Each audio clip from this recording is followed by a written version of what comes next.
तमिलनाडु की राजनीति लंबे समय से द्रविड़ दलों के इर्द गिर्द घूमती रही है। पिछले कई दशकों में सत्ता मुख्य रूप से एम करुणानिधि की डीएमके और जे जयललिता की एआईएडीएमके के बीच बदलती रही। लेकिन अब अभिनेता से नेता बने विजय की पार्टी तमिलगा वेत्री कड़गम ने जिस तरह 108 सीटें जीतकर तमिलनाडु की राजनीति में एंट्री की है, उसने पूरे राजनीतिक समीकरण को बदल दिया है। यह सिर्फ चुनावी सफलता नहीं, बल्कि राज्य की पारंपरिक राजनीति के खिलाफ जनता के भीतर पनप रही बेचैनी का संकेत भी माना जा रहा है, खासकर युवाओं के बीच।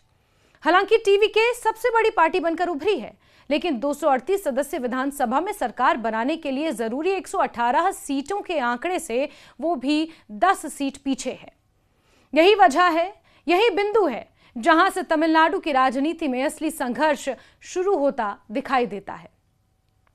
राजनीतिक दृष्टि से देखें तो यह स्थिति किसी भी पार्टी के लिए बेहद संवेदनशील होती है।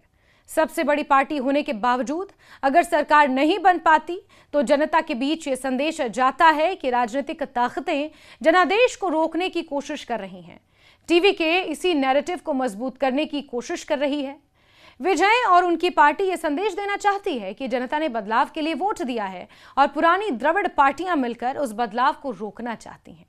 इसी कारण टीवीके की तरफ से यह संकेत दिया गया कि अगर डीएमके या एआईएडीएमके सरकार बनाने की कोशिश करते हैं तो पार्टी के सभी 108 विधायक सामूहिक इस्तीफा देंगे। यह बयान सिर्फ भावनात्मक प्रतिक्रिया नहीं, बल्कि गहरी राजनीतिक रणनीति का हिस्सा माना जा रहा है। अगर सच में 108 विधायक इस्तीफा देते हैं तो तमिलनाडु में संवैधानिक और राजनीतिक संकट खड़ा हो सकता है। इतने बड़े पैमाने पर इस्तीफे का मतलब होगा कि विधानसभा की बड़ी संख्या खाली हो जाएगी और फिर उपचुनाव कराने की नौबत आएगी। टीवीके शायद ये मानकर चल रही है कि अगर दोबारा चुनाव होते हैं तो जनता उनके पक्ष में और ज्यादा मजबूती से खड़ी हो सकती है, क्योंकि तब वो खुद को जनादेश से वंचित की गई पार्टी के रूप में पेश करेंगे। भारतीय राजनीति में अक्सर देखा गया है कि जब किसी नई पार्टी को सत्ता से दूर रखने की कोशिश का नैरेटिव बनता है तो सहानुभूति की लहर दौड़ पड़ती है। टीवीके उसी राजनीतिक मनोविज्ञान पर दांव खेलती दिख रही है। दूसरी तरफ डीएमके और एआईएडीएमके की राजनीति को समझना भी जरूरी है। डीएमके अभी भी तमिलनाडु की सबसे संगठित राजनीतिक ताकतों में से एक है। एमके स्टालिन के नेतृत्व में पार्टी का मजबूत कैडर, नेटवर्क और प्रशासनिक अनुभव है। हालांकि इस चुनाव में पार्टी बहुमत से दूर रह गई, लेकिन वो इतनी कमजोर भी नहीं हुई कि राजनीति से बाहर हो जाए। टीवीके के उभार ने डीएमके के पारंपरिक वोट बैंक, खासकर युवाओं और शहरी वर्ग में सेंध लगाई। यही कारण है कि डीएमके विजय को लेकर एक अभिनेता नहीं, बल्कि भविष्य के सबसे बड़े राजनीतिक प्रतिद्वंदी के रूप में देख रही है। वहीं एडीएमके की स्थिति और भी चुनौतीपूर्ण है। जयललिता के निधन के बाद पार्टी लगातार नेतृत्व संकट से जूझ रही है।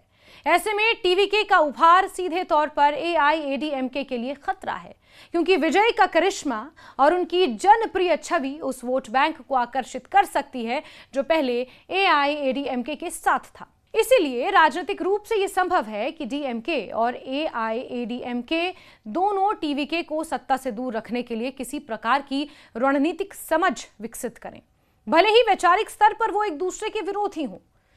भारतीय राजनीति में सत्ता संतुलन बनाए रखने के लिए विरोधी दलों का अस्थायी रूप से एक साथ आना कोई नई बात नहीं है।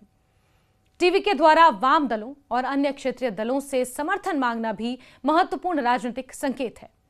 भारतीय कम्युनिस्ट पार्टी, मार्क्सवादी कम्युनिस्ट पार्टी, वीसीके और आईयूएमएल जैसे दल तमिलनाडु की राजनीति में भले बड़ी सीटें ना रखते हों, लेकिन नैतिक और वैचारिक समर्थन देने की क्षमता जरूर रखते हैं। विजय ये दिखाना चाहते हैं कि उनकी राजनीति केवल स्टारडम पर आधारित नहीं है, बल्कि वो एक व्यापक सामाजिक और राजनीतिक गठबंधन बनाने की कोशिश कर रहे हैं। खास बात यह भी है कि टीवीके ने एनडीए से दूरी बनाए रखने की बात कही है। इसका सीधा संकेत अल्पसंख्यक समुदायों और द्रविड़ विचारधारा से जुड़े वोटरों को देना है कि पार्टी भाजपा की राजनीति से अलग अपनी स्वतंत्र पहचान बनाए रखना चाहती है। कांग्रेस द्वारा टीवीके को समर्थन देने की घोषणा भी राजनीतिक रूप से महत्वपूर्ण है। कांग्रेस तमिलनाडु में लंबे समय से डीएमके के साथ गठबंधन में रही है, लेकिन अगर उसने टीवीके को समर्थन दिया है तो इसका मतलब यह हो सकता है कि कांग्रेस भविष्य की राजनीति में विजय को एक नए क्षेत्रीय शक्ति केंद्र के रूप में देख रही है। कांग्रेस को यह एहसास हो सकता है कि डीएमके पर पूरी तरह निर्भर रहने के बजाय टीवीके के साथ संबंध बनाना भविष्य के लिए फायदेमंद हो सकता है। विजय की राजनीति का सबसे बड़ा आधार उनका जनसंपर्क और सिनेमाई प्रभाव है। तमिलनाडु में फिल्म और राजनीति का रिश्ता बहुत पुराना है। एमजी रामचंद्रन यानी कि एमजीआर और जयललिता जैसे नेताओं ने इसी मॉडल पर राजनीति में अपार सफलता हासिल की थी। विजय भी उसी परंपरा को आगे बढ़ाने की कोशिश कर रहे हैं। उनकी फिल्मों में अक्सर सामाजिक न्याय, भ्रष्टाचार विरोध और आम आदमी की लड़ाई जैसे मुद्दे दिखाई देते हैं। यही छवि अब राजनीतिक पूंजी में बदलती नजर आ रही है, क्योंकि राजनीतिक वास्तविकता फिल्मों से अलग होती है। सरकार चलाने के लिए केवल लोकप्रियता नहीं बल्कि संगठन, गठबंधन क्षमता और प्रशासनिक अनुभव चाहिए। यही वजह है कि विरोधी दल ये प्रचार करने की कोशिश करेंगे कि विजय के पास शासन का अनुभव नहीं। अगर टीवीके बहुमत नहीं जुटा पाती तो ये सवाल और तेज हो जाएगा कि क्या सिर्फ करिश्मा के दम पर, यानी कि जो उनका फिल्मी चरित्र है उसके दम पर स्थिर सरकार बनाई जा सकती है। राज्यपाल की भूमिका भी इस पूरे घटनाक्रम में अहम हो जाती है। संवैधानिक परंपरा के अनुसार सबसे बड़ी पार्टी को पहले सरकार बनाने का मौका दिया जाता है, लेकिन अगर टीवीके बहुमत साबित नहीं कर पाती तो राज्यपाल अन्य दलों या गठबंधनों को आमंत्रित कर सकते हैं। यही वो स्थिति है जिससे टीवीके सबसे ज्यादा चिंतित दिख रही है। इसलिए पार्टी लगातार जनादेश की राजनीति कर रही है और जनता के बीच ये धारणा बनाने की कोशिश कर रही है कि उन्हें सत्ता से दूर रखना लोकतांत्रिक भावना के खिलाफ होगा। अगर तमिलनाडु में राजनीतिक अस्थिरता बढ़ती है तो इसका असर केवल राज्यों तक सीमित नहीं रहेगा। दक्षिण भारत के राजनीति में यह एक बड़े बदलाव का संकेत हो सकता है। अब तक तमिलनाडु की राजनीति 2 द्रविड़ दलों तक सीमित रही, लेकिन टीवीके का उभार तीसरे बड़े विकल्प के रूप में देखा जा रहा है। अगर विजय इस संकट को सफलतापूर्वक संभाल लेते हैं और सरकार बना लेते हैं तो वो आने वाले वर्षों में दक्षिण भारतीय राजनीति के सबसे प्रभावशाली नेताओं में शामिल हो सकते हैं। लेकिन अगर वो बहुमत जुटाने में असफल रहते हैं या इस्तीफे जैसी रणनीति उल्टी पड़ती है तो उनकी पार्टी को शुरुआती झटका लग सकता है। फिलहाल तमिलनाडु की राजनीति एक ऐसे मोड़ पर खड़ी है जहां हर कदम भविष्य की दिशा तय करेगा।